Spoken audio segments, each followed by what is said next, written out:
Hi everybody, this is Jonathan Tran. Hi everybody, this is Alex from Paramic Financial Services. Hope you guys are doing well. Hope you guys doing well. Welcome back for the Paramic Hour. Today what is it, Thursday? Yes, it's Thursday. So today's show is going to be our English show today.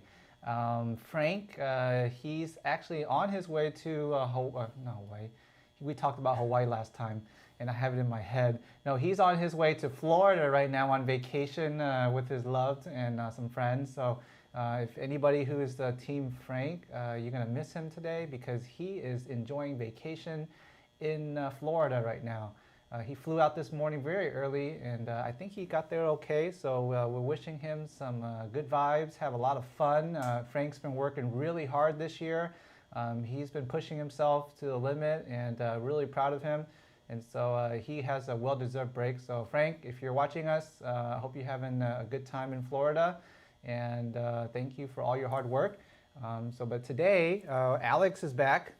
And Alex, it's good to see you on show again. Yeah, it's been a while. It's kind of been back shopping a little bit, letting Frank, take care of what he has to do. And, he's been doing really good work, as you said. We're really, really proud of you, Frank, for stepping it up, coming into the team, learning what you have to learn, being a go-getter, helping customers, and doing more, and, and going above and beyond. So we really appreciate that, Frank. Yeah, Frank. So Alex actually also has some very good news. A little bit sad for us, but Alex has been with us for about over 2 years now, and almost 3 years. He's been a real key person to our business. He's helped me out a lot when I needed him, and I've seen him grow so much over time. And I'm just really proud of him that just recently he got an opportunity to work for a local bank here in Houston. And so he has a new job as a business banker or a relationship manager over at the new bank. And I'm really proud of you. Congratulations, Alex. Thanks, John. Yeah, maybe you could tell everybody a little bit about what you're going to do there in a nutshell. Okay, so in a nutshell, I'm going to be working at a local bank. I will let you guys know that once I start my starting date, which will be end of the month. But I will be a business banker specializing to help business and development in the Vietnamese community specifically. I will be helping along with all other ethnicities, but my main focus is to help our people grow and help our people succeed in this industry and in this community. So I will do business banking. I will be helping with loans, refinances.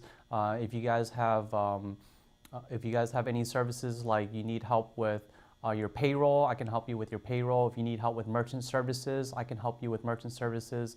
The bank that I work is a smaller bank, so usually the rates are a little bit better than a lot of the larger banks, so it's definitely a nice entry. And if you like working with me during the time that you worked with us at Paramic, you can also still work with me. I can still help you along with your needs, and we still have the team back at home here that can help you with your financial needs and can help you with your auto and home. So think of us as a big family, kind of separated in different areas, but we still can help in the overall picture to help you guys get where you have to be.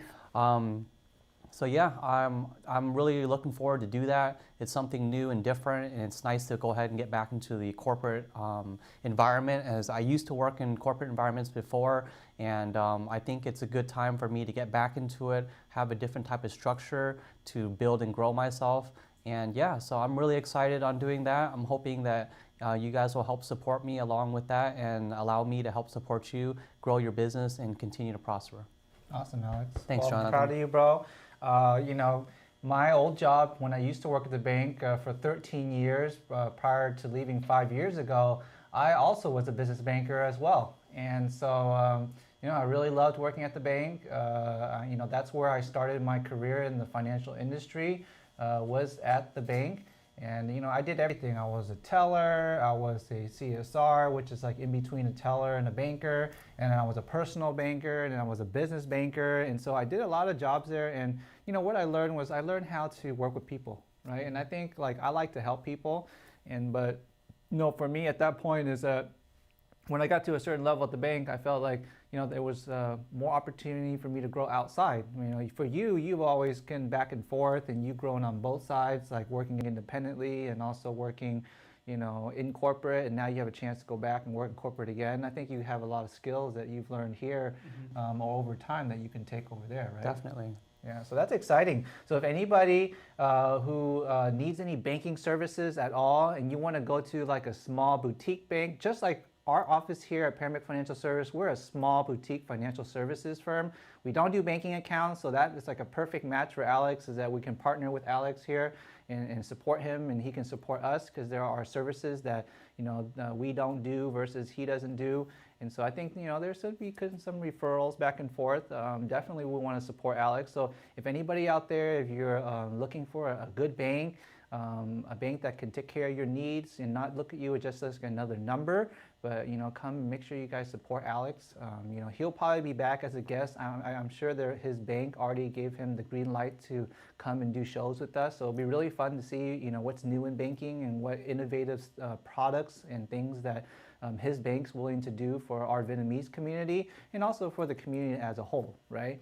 And so that will be very exciting. And yeah, I'm looking forward to it, Alex. So Alex will be leaving to us at the end of the month. So it doesn't mean that he's gone from us forever, but yes, he'll be transitioning out, and he's doing a great job right now training all the new guys. He's very experienced, and so he gave us like at least 2 to 3 weeks just to let us do the transition. So we really appreciate that, Alex. No problem. Yeah, definitely. I'm more than glad and happy to help with the transition. During the time when the team needed me, I did my best as I could, and I feel like this is a good time to help grow myself and to continue the journey. So keep in mind, guys, again, as I said, I'm going to be a business banker, but at my bank especially business bankers can also do personal accounts. So if you need just your personal accounts, you need credit cards, I can help you along with that too. But yeah, just keep that in mind. I'll be there to help and support. But yeah, thanks everybody. Oh, I see that Mom is tuning in. Hi, Mom. Hey, Mom. I hope everything's going well for you over in California. I hope you're having a good day so far. Thank you for joining us. This is Alex's last live stream with us before he heads out. So, he's just helping me out today since I didn't want to do it by myself. But yeah, so before we go into our main topic, we always do a little bit of news. So, I'll start out today and I'll reiterate it again. Some news things that happened here. If you guys have not received your child tax credits yet, if you have children under the age of 17 and that you claim them on your tax return as your dependents, you can get support money, additional support money, and instead of waiting to the end of the year to get your credits, you actually can get them now on a month-to-month basis. So in order to do that, you have to file your prior year's tax return so that the government knows about the children that you are claiming on your taxes so that they can send you those checks. And if you do direct deposit, what they'll do is that they will just directly deposit the money into your account each month. And if it's under 6 years old, you get about $3,600 for the year. Broken up into the next 6 months, it could be like around $600. If they're over 6 years old, from 6 to 17 years old, you can get a lower amount. It's about $3,000 a year, so you have about $500 per child. And so that's really going to help us parents out who need to take care of the children. The children are expensive, right, Alex? Yeah. So, but I love Ellie, my daughter. She's so much fun. But I will post here in the chat the first one here is yes, and my team, and thank you for putting that up. This is what the IRS website looks like. So if those of you who did not, maybe you just had a baby or you're about to have a baby in 2021 and you're looking to get this credit, then you can go onto the IRS website and you can input your information in there so that you can get these payments directly to you. Or maybe you pay your taxes every year and you don't get direct deposit and they don't have your account on file, well, you can go on here and get the direct deposit. Because I know that we always get a check. We've gotten 2 checks already, but we don't get the full amount, unfortunately. But hey, something's better than nothing. I just take it and I put it into Ellie's college savings account, which is going to be part of the theme today or the topic today that we're talking about, right? So that's the first piece of news there. The second piece of news here that's still relevant is the EBT program. Last year, the government had, children were staying home so that they can go to school because of COVID. And a lot of the funding that the government provides for the food at school went unused because all the students were at home, or many of the students were at home, and not a lot of the students were going to school. And so there's these extra funds that are out there that are just sitting out there, right? So what the state is doing, every state has a different program. So the website that we put up there for you guys to look at, that you can just find your state, you click on your state and it goes to the EBT program, and then what you do is you just enroll in the program, and they can give you like a little card. It has funds up to like about $1,000 to buy food for your children. So then that way you have food for them. Now it is an application, so you have to qualify. So they're going to ask you some questions on there about like your home situation, your income, blah, blah, blah. And then if you qualify, they'll send you the card. So it doesn't hurt to apply. So just make sure you guys go on the website, read it, put the information. Every state is different, so just make sure you read everything, okay? Now, if your children are going back to school this year, I know that a lot of the funding, because not all the parents and families will qualify for the EBT program, they will take those fundings and let the kids have like free breakfast, free lunch. And so for, if you're living in a district where usually you have to pay for your kids' lunches and breakfasts, well now, you may live in the district, or the district may have funding where you get free breakfast and lunch for the kids, right? So keep that in mind, especially those parents that are, tight on money. You got a lot of kids to mouths to feed. This is a great program for you guys, okay? And then let me see here. That's pretty much it for me. Healthcare season, Frank loves to talk about healthcare. Healthcare is closed, everybody, okay? Unless you have a special enrollment, you can enroll. But for now, the healthcare season has closed for the time being, and we'll reopen again at the end of the year. So keep that in mind. And, we will be providing updates for you guys very soon. The nearest healthcare deadline, or the big thing that's coming up next, is the Medicare season for those who are seniors or 65 and above. So whether you're just getting there to 65, or you're already 65, you're already on Medicare, if you need to review those programs, our office will be assisting in doing that. So that's going to be coming up October 15 and then going into December. So if you or any of your parents, want to review, make sure that they got the best program in place, let us know, and we'll be happy to help you guys on that one. Okay, so that's pretty much it for news for me. How's the stock market doing, Alex? Stock market's looking okay. Looks like some pretty decent recovery. Crypto market's looking pretty decent right now too. They've been having a bull run. Yeah, lately, there's actually right? the bull run's back. So if you guys have been playing with your positions there, definitely some room to grow there. Yeah, not too bad. I've been having some fun recently looking back at some positions and moving things around. So yeah, it's been some good action. Okay, very good, very good. So that's our news for today. We're going to go into our topic now, and our topic is, to save or to borrow for college, right? That's why I kind of dressed up today. Do I look like a student? Do I look like a professor? You look like the role with the bow tie, right? A nerdy look. Yeah, I woke up this morning and I'm like, I want to talk about this topic, but I keep wearing the same outfit. And I'm like, all right, I'm going to change it up a little bit. I'm going to wear my glasses, and I'm not used to wearing these glasses because it's giving me quite a headache because I've been wearing it all morning. I think what I should have done was just put some contacts on, and then right before the show, put the glasses on. But I was lazy. Well, that's what happens when you get lazy, right? And so, but anyways, since hopefully I looked the part, school, we're talking about children a lot and kids going back to school, and that's why I kind of thought about this topic, is because I've been saving for, Ellie's college education, and college is really expensive, Alex. I mean, it's not like what it used to be, and nowadays it's very expensive to go to college, and, people have to make the choice whether to save money to go to college or borrow money to go to college. but I think most people are going to borrow money, right? Yeah, it seems like the traditional way. Yeah, because most of the time, we're barely making ends meet, and asking us to save more money. I mean, college expense is so expensive, it's just ridiculous. And so I think, sometimes, of course, we don't want to borrow money to go to college, but sometimes you have to, Yeah. right? And so how do you balance, how do you choose between borrowing money to go to college or saving money to go to college if you can? Like, that's kind of like our topic today, because look at all your children right now. Your taxes are paying for their education while they're under in high school and below. If you're going to a public school system, if you're going private, you're paying out of pocket. But you got 18 years to save for your child's college education. What can you do in that time frame while they're young to save? And if you haven't, then what options do you have? Or maybe if you don't have the ability to save, then what are your options in terms of how does it work with all the loans and stuff, right? So hopefully we shed some light on that for you guys today and give you guys some insight on that.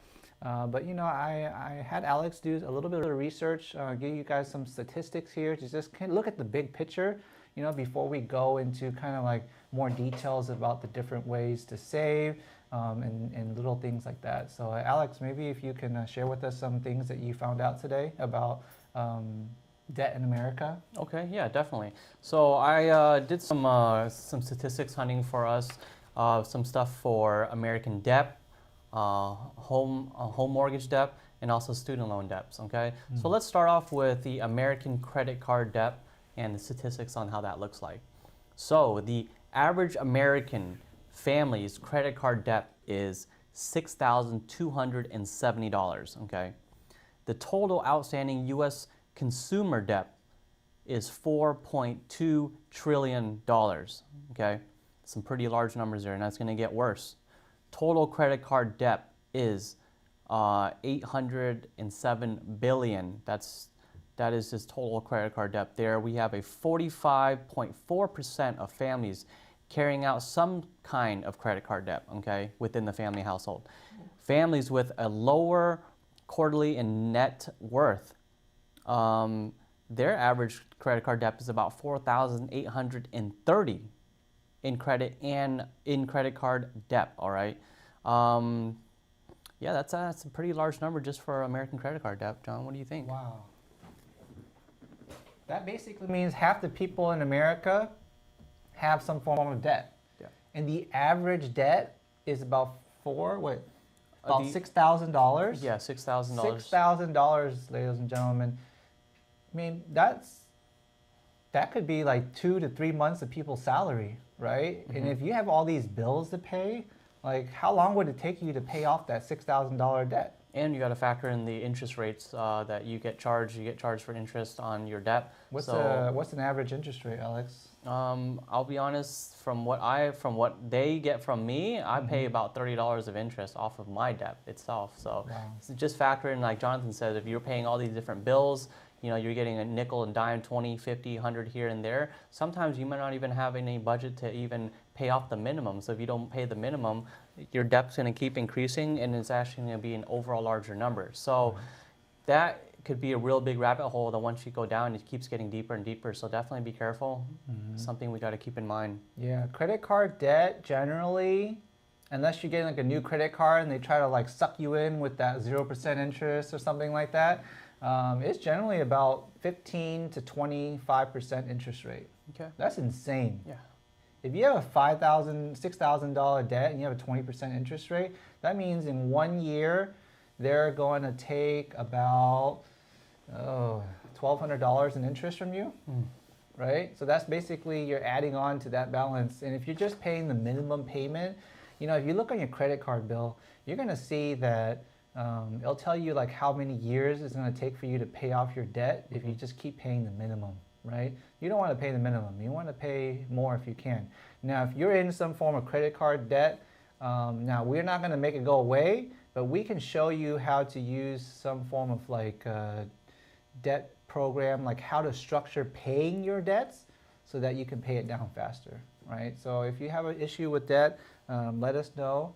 and we'll be happy to consult you on how to look at all your credit cards and then order them and then tell you how to pay them off, like which order to pay them off and how to pay them off, so that way you can get out of debt faster.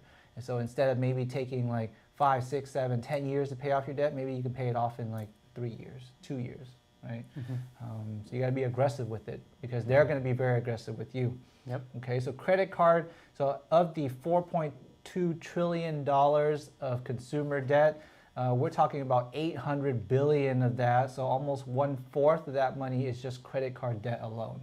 And 50% of the United States have credit card debt. Insane. Okay, so what about the next type of debt, Alex? All right, guys, so our next kind of debt we're going to talk about is home mortgage debt. So home mortgage debt, statistics shows at the end of June, there were about $10.44 trillion of home mortgage debt, okay? That's a pretty large number overall. It seems like this country is run by debt. Everybody's in debt. It's some kind of way, in some sort of form, you know. Well, they say just last quarter alone, $800 billion got added to that $10 trillion debt for home mortgages. So, you know, I mean, everybody's buying homes in the last, quarter. Tons of people. Almost $1 trillion of debt. 1/10 of the total debt in America was added in just 3 months, in the last 3 months. So you could see how our country is just run on debt, right? Just borrow, borrow, borrow, borrow, borrow. So home mortgage debt is insane right now. $10 trillion. You know, right now the interest rate is very low. So if you do have an old mortgage and you don't think you're going to pay it off anytime soon and you have a high interest rate, you may want to consider refinancing right now because you could get a very low rate, right? So look into that. You know, maybe you could talk to Alex, right? If he does refinances on home loans, maybe he can get you a lower rate when he gets to his new job, right? Or if you have a home equity or something like that and you want to refinance, you should look into it now because there's a lot of good rates out there. But yeah, home debt is so crazy. So but let's talk about student debt, Alex, because that's kind of like our main topic today, right? All right, so let's get into student debt. Statistics shows among the class of 2019, 69% of college students took out student loans, and they graduate with an average debt of $29,900. This includes both private and federal debt. Meanwhile, 14% of their parents took out an average of $37,200 in federal parent plus loans, okay? So that looks like a pretty tough number. Now we'll get into some other little numbers here. There's 1.71 trillion in total U.S. student loan debts, okay? Next, we have 44.7 million Americans with student loan debts. There was a default that halted as part of the pandemic relief measures. Prior to the pandemic, 11% of students were 90 days or more delinquent in default, okay? Monthly student loans payments were halted as part of the pandemic relief. Prior to the payments, they were about $300, okay? So $300 a month? Yeah, $300 a month. Wow. So see that, everybody? The student loan is almost $2 trillion. That's insane, right? I mean, like, you're trying to get an education so that you can better your life or get a head start in life. But then actuality, because you have to borrow all this money, you're actually putting yourself backwards. Even though you have an education, yeah, you get a better chance of getting a better job, but you're still competing with a lot of people out there. But at the same time, you have all this debt on your head. How can you get ahead in life when you have to worry about all this debt all the time? And, it's really sad to hear that, 10% of people out there, so basically if 45 million Americans have student loan debt, that means that almost 5 million people out there are defaulting on their loans. And when you default on student loan debt, that is the worst worst form of debt that you can default on, because it's going to follow you for life. And it follows you for life, and not only that, they're going to take money out of your tax return, they're going to take money out of your bank account because it's a federal debt. It ain't never going to get away, right? and basically your life is ruined, because if you have a 90-day delinquency on your record, do you think you can go buy a house? Do you think you can go buy a car? Can you rent an apartment?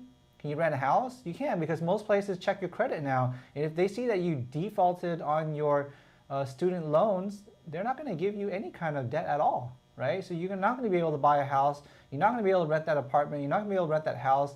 You're not going to be able to do anything. Basically, before you even got started, like, you got this loan because you thought it was going to jumpstart your life, and now it's actually putting a hold on your life because you defaulted. And a lot of times, it's unfortunate because maybe some people just got out of college, they didn't get a job yet, and then now they got these debts that they have to worry about, and they can't pay it, right? I mean, they said, Alex said here, the average payment is $300 a month.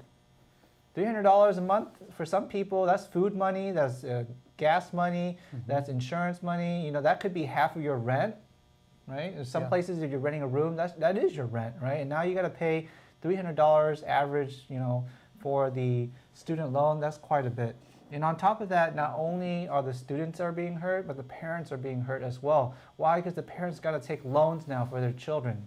Alex said about $37,000 parents had to take out money to pay for their kids' college because they didn't have money to save for them. They didn't save the money, or maybe they didn't know how to save money for their kids' college education. I know a lot of people that they take their 401k and they pay for their kids' college education. Wow. Right? So that's supposed to be for their retirement.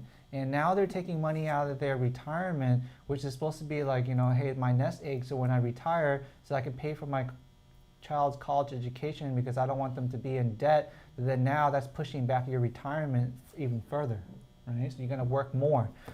So student loan debt is pretty staggering. It's not as much as home debt, but as you can see, student loan debt is more than twice the amount of credit card debt. More than twice the amount of credit card debt. So it's quite insane, and the inflation on student education, like tuition, it goes up very rapidly. So it's very unfortunate. Chris said that the employer also may check your credit history as part of the hiring process. Oh man, you're in big trouble now.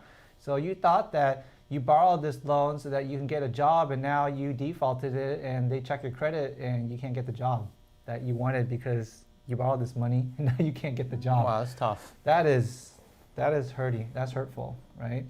So maybe let's dive in a little bit deeper then. Let's not talk about the doom and gloom too much anymore, but let's talk about some solutions, some things that you can learn. So Alex, if I know you asked some questions or you researched some questions for us. Can you kind of help us go through those, and then we can go back and forth on it? All right, Jonathan. So I got a first question for you. What's the advantage of borrowing money for college? So the advantage of borrowing money for college is, one thing is you not have to use your own money. Okay. Right? So you're using somebody else's money so that you can potentially get a good education, so that you can go out and you can make money, and that you can pay back that debt to them and be able to preserve your cash flow. Or maybe you just weren't blessed to have savings to go to college, so you have no choice but to borrow. But at least you have an option to borrow some money. Yeah. Right? Student loan debt is a little bit different from, normal debt too. And so you can borrow money from school, and they give you like special perks and programs to incentivize you to borrow money from them. Yeah. Okay. All right. What kind of interest rates are there? I heard deferment programs. How does that work? So interest rate on student loans when you're going to school usually are a little bit lower than if you were to go out and get a student loan from like the bank. Mm-hmm. And so, you may see, it varies. I haven't looked, but I think it's around like 4 to 6% interest rate. But the good thing about when you go to school and you're borrowing money, they know that you're going to school right now and you don't have a job. So they have a deferment program, Okay. so that you don't need to make payments until you finish college. Okay. Right? So that you can start making the payments then. Now, what you can do is that if you don't want the interest to accrue, while you're going to college, you can make interest-only payments, which are very little, right? And you just pay the interest only, so that when you get out of college, maybe somebody gives you like a big gift or something like that, and you could take that money and then you could pay it off, right? So that's kind of like the deferment program. Okay. And then the interest rates. Now, once you graduate from college, sometimes you have multiple balances here and there, and you want to be able to consolidate all your student debt into like one payment, so that way it's kind of like not hitting you with all these different payments and ends up being a high monthly payment. And usually when you borrow from the bank's going to charge you, I think, around 6 or 7% interest rate. It just depends, right? So you want to check with your local bank and see who gives you the best deal on those. But those are some of the programs that they have in terms of your deferment.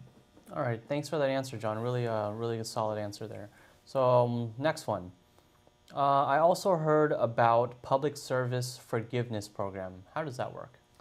So the public service forgiveness program is that the government wants to incentivize people to come and work for the government or a public system, right? Okay. And when you do that, depending on the type of job you're working at, generally I believe that if you work there like 10 years, you can apply for the forgiveness of the loan. Okay. Now, the only thing is you need to keep in mind is during the process, once you graduated and you're paying interest on this loan, you can write off a certain portion of the interest that you pay on your taxes each year. So make sure you talk to your tax person about that. But the public service loan forgiveness, it allows you to apply for that. And then once you are approved, then what they will do is they will forgive your loan for you. But it's just not, you don't want to walk away free with that. When you do get the forgiveness, they're going to add that as income to yourself here. Oh yeah, and if you guys look here, we have a little video that we got from the public website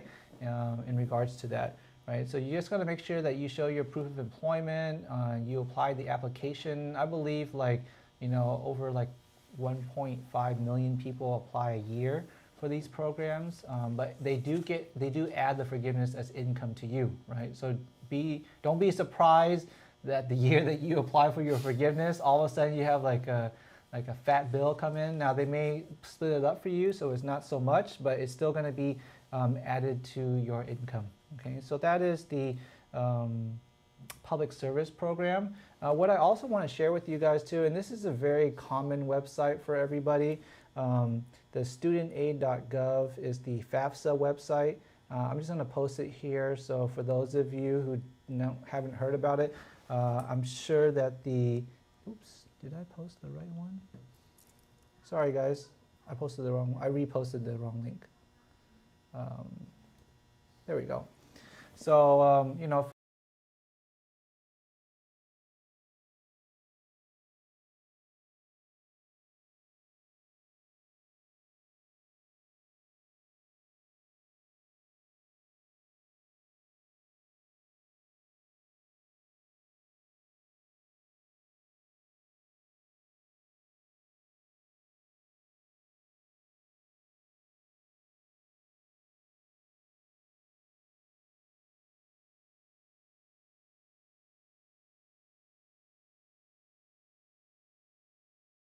go to school, right? And everybody can apply for it.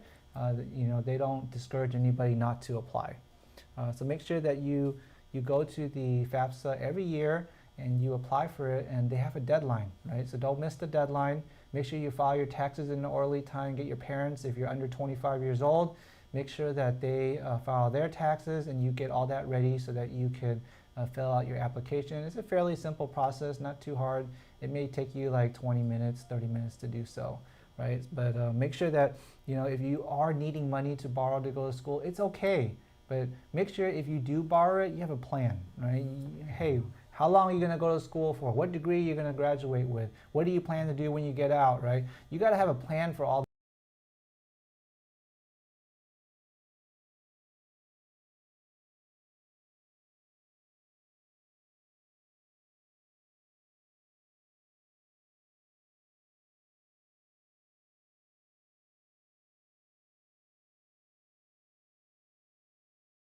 Well, hey, you just lost $30,000, $40,000 on that fifth year when you're going to college and you're accruing more debt, and when you could have been out there working, right? So you want to make sure that you graduate in a timely manner, work with your counselor, work with your mentor, your professors, so that you can graduate in a timely manner, and make sure you get enough resources so that way you spend your money wisely when you do borrow it, right?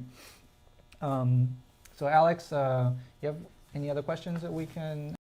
Yeah, so let's switch the gears from borrowing to actually other ways of saving. So what are some other ways that we can save money for college outside of borrowing?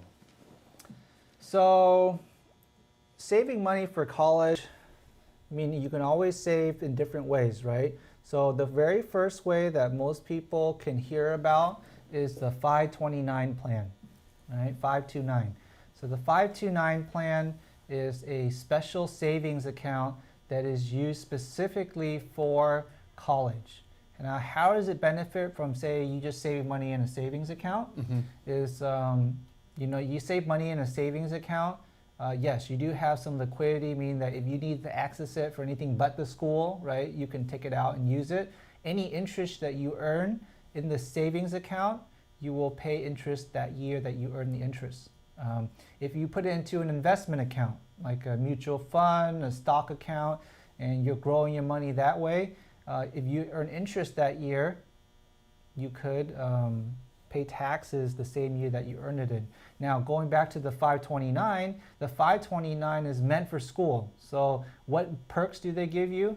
The first perk is that money that you put into the 529, if it grows interest, any interest that's grown in that account, you don't have to pay for the interest on the taxes on that if you use it for qualified school expenses. Okay. Right? So if you use it for tuition, for books, for whatever related to school, room and board, if it's a qualified expense, you don't have to pay the taxes on it. So pretty cool. It's kind of like a Roth IRA. The other benefit is that money that's growing in the 529, it grows, you don't have to pay the taxes while it's growing. So basically you get compound interest, no taxes while you're growing it until the day that you take it out. And when you take it out for college expenses, no taxes, right? So you're getting a double benefit. What is the drawback of a 529? The drawback of a 529 is that you have to use it for college expenses. If you don't use it for college expenses, you take it out, you have to pay the taxes on the interest, and then you pay a 10% penalty on the interest that you're taking out. Okay. Now, the principal that you put in, that's your money, right? So there's going to be no penalty on that, but they'll penalize you 10% on the interest. And when you really think about that, it's not really that much, right? The 10% is, think about it this way. You paid 10% one time to avoid all the taxes that you were supposed to pay during the time you were growing it, right? So you're paying for compound interest, and you're paying 10% one time at the end, right? So either way, it could be a benefit for you. Another way that you can take it out without being penalized is that if your child gets a scholarship, and any kind of scholarship that they receive, if they have that scholarship award letter, if you keep that with you, you can claim back $1 for $1. So you can take money out of that 529 without using the qualified expenses and not have to pay a penalty. You only have to pay the taxes on that interest portion, right? So kind of cool that you could take that money out and then you don't have to pay the penalty of 10% if the child gets a scholarship. Okay. Okay. Now, the second way that you could save is some people say, well, hey, you know what? I don't want to save money in a 529, or maybe I already have it. They use a Roth IRA, right? A Roth IRA is a form of retirement account. The Roth IRA, you put money in today, you already paid taxes, and it, very much like the 529, it grows tax deferred, and it also grows where if you take it out for retirement, you don't need to pay for the taxes. Now, how does that work for college savings? Well, what you're doing is that because there's two portions to that Roth IRA. There's the principal portion and then there's the interest portion, right, Alex? And so the principal portion you can take out every 5 years. So the strategy, what people use with Roth IRA is that they're going to say, hey, I'm saving for me. Either way, it's going to be for me. And when the child needs to take money out for college, they're going to take out the principal and not the interest. They're going to leave the interest in there for when they retire so that they don't have to pay the taxes on it. And they'll take out the principal, whatever they put in, and so that they can help their children pay for their college education. Now, Roth IRA has a limitation. You only can put $6,000 a year into it, and you have to have earned income. If you need to save more than $6,000 a year, you're kind of like stuck. Oh, 529, the cap on it. You can put in a maximum of I think $75,000 in the first 3 years. Okay. What's that last one that we were talking about saving money in, Alex? I forgot. We mentioned 529. We mentioned Roth IRA. And, life insurance, Frank's favorite. So life insurance, people say that you want to use it to pay for college. But honestly, in my personal opinion, it's not a very good tool because why? Life insurance takes time for it to grow, right? And in the first few years or the first 10 years of the life insurance, depending on the product you're using, whether you're using whole life or you're using, index universal lives or universal lives, is that they have like a vesting schedule. They have a schedule where you don't get to pull out the full amount, right, if you needed it. And it takes time for it to grow. So unless you had a life insurance for a really, really long time already, or you contribute a very large sum of money into your life insurance so that you have life insurance and saving at the same time, potentially, yes, you could use it. You could borrow money from your life insurance, and then you could use that to help your children pay for the college education, right? Not quite a preferred way to do it, but it is. I mean, if you had a policy for a long time and you have some significant cash values in there, you could potentially use it for college education, right? So, but you got to look and you got to talk to your agent. Now, if your kid is 10 years old and you're thinking about using life insurance to save for college, you can forget about it, right? It ain't gonna happen, right? Or even if you start at a very young age, realistically, the best way to save for college education is a 529. Now, I wouldn't say put all your eggs in one basket and put like a bunch of money in there, because what if they don't go to college, or what if they get scholarships, and then that money is kind of locked up, right? So one more way that I see people do is that if they have a 401k, instead of withdrawing money out of their 401k, you can borrow against your 401k instead. Okay. So then that way you're not like getting taxed when you're taking money out, but you can borrow it out. Because if you do take it out, the IRS allows you to take money out of your 401k and just pay like taxes on it, and you can avoid the penalty, but still you gotta pay taxes, right? So maybe sometimes borrowing against your 401k could be another last minute option, but that could be another alternate way that you can take money out for your college savings. Okay. I wanted to get back on the topic of the 529. So I heard that you cannot qualify for financial aid if you have a 529. What's your thoughts on that? Well, that is a myth, right? Okay. The myth that people say, if I have a 529, I won't qualify for financial aid. That's not true, right? What they do is they will lower the amount of financial aid you can receive, but it's not that much. They'll take 4% of whatever you have. So say you have $100,000 and you multiply by 4%, then they'll deduct that from whatever you're going to get. Okay. Right? So they're not going to say that, oh, you have $100,000, we're not going to give you any financial aid at all. You just pay it first and then we'll get you borrow money, right? Or we won't give you grants or money for school. That's not true. They only take 4%, about 4%, 4 or 5% of your total balance that you have saved for college in your name. And then they, whatever that amount is, that they will deduct that from your award amount that when you get your financial aid. So you still can get financial aid. So please don't discourage people or discourage yourself from saving money for college or for your child. Just because you heard this, heard that is not true, right? It's not true that 529 disqualify you for financial aid. You still can qualify. They just lower the award amount that they're going to give you by a percentage, right? So keep that in mind. Try to save as much money as you can. It takes time for money to grow, right? And especially if there's a lot of cool calculators out there. So if you guys just go online and type in like 529 calculator or college savings calculators, they have a lot of cool calculators out there that can estimate the interest. Depending on what college your child wants to go to, it'll let you know how much money you need to save to get there. And based on how much you're saving and an estimated interest rate, are you going to make it or not? And realistically, we're not trying to say that you should save $500, $600, $800 for your children to go to school, but you should save some, and then that way the amount of money they borrow will be lessened, right? Mm-hmm. Because with the cost of it, school going up all the time, Alex, you're not going to be able to realistically just pay for college, 100% out of your own pocket. You're going to have to borrow some money, right? Mm-hmm. So unfortunately, that's the way it is. But if we can save up some money, it's better than none. Yeah, no, right? Definitely. Yeah, better than none. So I think, if you guys go to the websites, I think Charles Schwab, American Funds has some pretty cool calculators. Or if you just type it in Google, you can find a lot of cool calculators out there about college savings.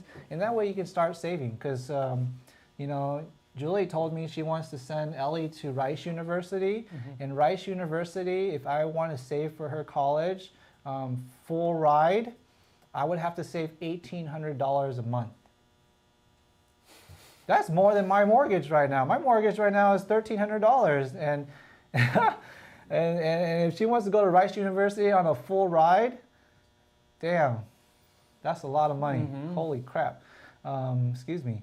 But that's a lot. And even if I wanted to save half the money for her to go to college, that's $900 a month. That's a lot. Right now, I'm saving like $400 or $500 a month for her, and that will only pay for a fourth of her college, right? So good luck to you, Ellie. I hope that hopefully you're really smart and you can get a lot of scholarships because at the rate right now, Daddy can only save for a fourth for you, right? But I will try to save more if I can.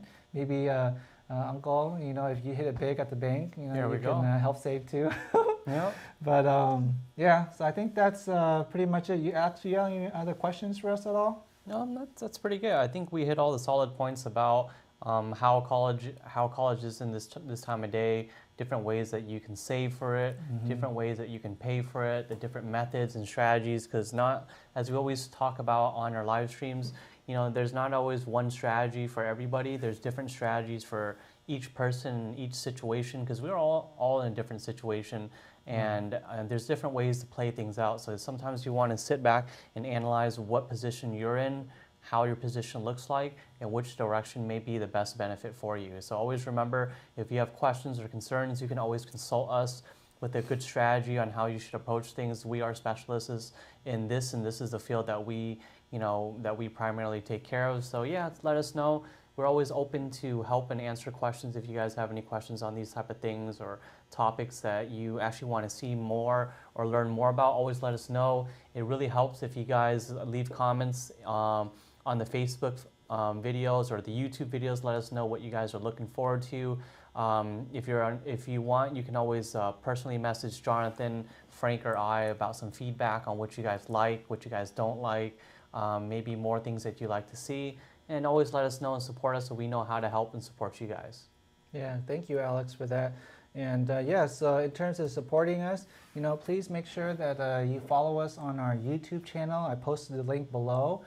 If you support us by liking us and following us, because that really helps support us in terms of getting more content out to you guys. Not only do we do these live streams for you, but on our camera team and I, we work really hard to put together some pre-recorded content for you where we take certain topics and we chop it down to small bits so that it's easy to digest and easy for you to understand. And if you can help us by following our page, sharing it to your friends and family, we really just want to help educate people out there in a simple manner, like friends are talking to friends, because that way, everybody can be a little bit more educated about how money works.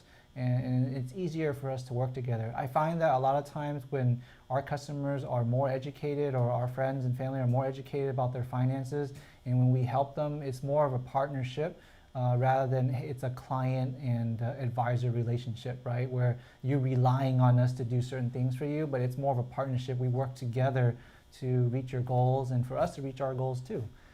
So help us by following our YouTube channel, our Facebook channel, yeah. So that's pretty much it for today's live stream. Alex, again, thank you so much for your dedication and your contribution to the team. We really appreciate you in the last 3 years. And I think that you're going to have a bright future ahead of you. You're still young. You showed to us that you really can get into something that you had no idea what it was all about, and actually be able to take care of a lot of people. And there's a lot of people that count on you, rely on you. And I think that's great. And I think when you go to the bank, you're going to be very successful in what you do, because the first thing first is you do care about your customers, right? And if you care about your customers, you do the right thing for them, and you do what they need, that you're going to get more and more business. And it's just learning a new thing. It's kind of like riding a bike, right? Yeah. Or riding that new stick shift car. You got to feel out the clutch and all that stuff. Yeah, correct. And once you get used to it, it's going to be easier and easier. And you have our support. You have all of our network support. Everybody's behind you. So, we congratulate you on your next step in your career. Thank you for doing this live stream with me. And yeah, man, I'm proud of you. Yeah, thanks, Jonathan. Well, thank you so much for allowing me to help you with your business and grow, learn new things to be able to add to my toolbox on bettering myself as a person, as a young professional. I also want to thank all of our customers and our viewers for supporting us and helping us through all these years. Thank you for your continued business, and I hope that you guys will continue to support us so we can support you. All right. Thank you very much. Have a great Thursday, guys, and enjoy your weekend, and we will see you next Tuesday. Yep. Thanks, everyone. Take care. Bye-bye.